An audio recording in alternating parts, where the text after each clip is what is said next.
बिस्मिल्लाहिर्रहमानिर्रहीम। इलाही या ए अल्लाह हमारी दुआओं को कबूल फरमा, तो उस वक्त भी यही अलामत आएगी। अब आ जाते हैं 8वीं अलामत की तरफ। 8वीं अलामत है वावैन, जिसके लिए इंग्लिश में इन्वर्टेड कॉमाज के अल्फाज इस्तेमाल होते हैं।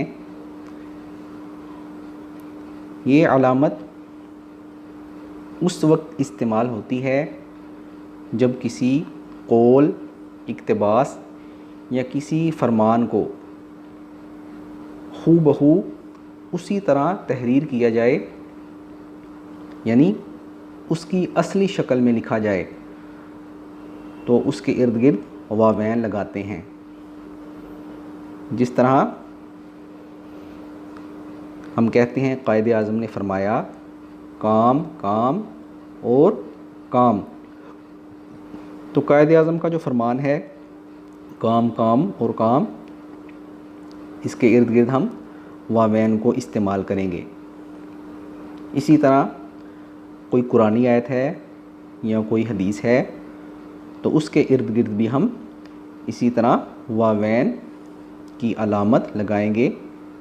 मसलन हुज़ूर सल्लल्लाहु अलैहि वसल्लम ने फरमाया नमाज मेरी आँखों की ठंडक है, नमाज मेरी आँखों की ठंडक है। तो ये जो फरमान है इसके इर्द गिर्द हम अलामत वावैन इस्तेमाल करेंगे। इसके बाद अलामत नंबर 9 ज़िक्र करते हैं, और वो अलामत है कौसैन, जिसे इंग्लिश में ब्रैकेट्स कहा जाता है, और उर्दू में इसका दूसरा नाम है खुतूते वहदानी, यानी कौसैन या खुतूते वहदानी। तो ये अलामत ऐसे जुमलों में इस्तेमाल होती है जब जुमला मोतरेज़ा आ जाए। जब जुमला मोतरेज़ा आ जाए, जुमला मोतरेज़ा क्या होता है कि ऐसा जुमला कि जिसे अगर जुमले से ख़त्म भी कर दिया जाए तो जुमले का मफ़हूम मुकम्मल हो, दुरुस्त हो। जिस तरह हम कहते हैं शायर मशरिक़ हमारे कौमी शायर हैं, तो ये जुमला मुकम्मल है। लेकिन अगर हम इस तरह लिखें शायर मशरिक़ और दरमियान में लिख दें अल्लामा मोहम्मद इकबाल, तो ये अल्लामा मोहम्मद इकबाल ये जुमला मोतरेज़ा कहलाएगा। अगर हम इसको ना भी लिखें फिर भी ये जुमला मुकम्मल है। इसी तरह दूसरी मिसाल मौलवी अब्दुल हक, और ब्रैकेट में लिख देते हैं बाबाए उर्दू,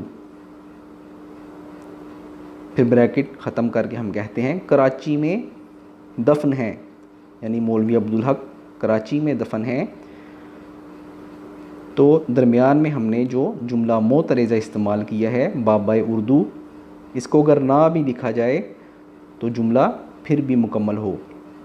तो ऐसे जुमले के लिए हम कौसैन यानी ब्रैकेट्स का इस्तेमाल करते हैं। उसके बाद 10वीं अलामत है जिसे हम उर्दू में कहते हैं ख़त या लकीर, और इंग्लिश में इसको कहते हैं डैश।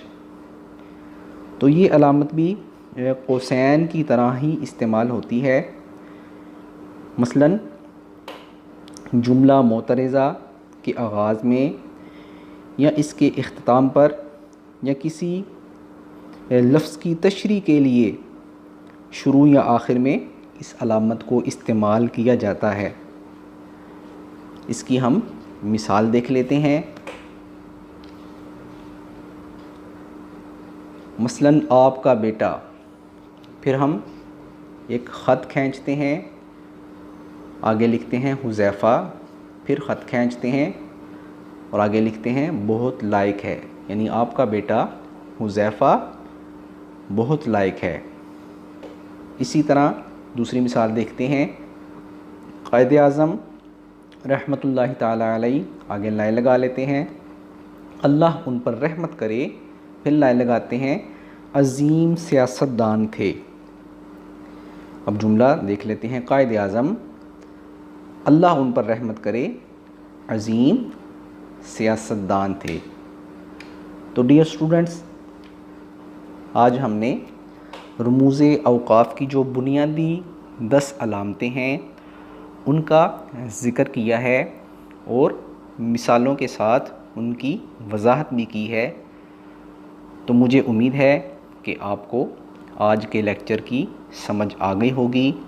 अल्लाह ताला आपका हामी व नासिर हो। अल्लाह ताला आपको अच्छे नंबरों में कामयाबी अता फ़रमाए। वस्सलामु अलैकुम व रहमतुल्लाहि व बरकातुहू।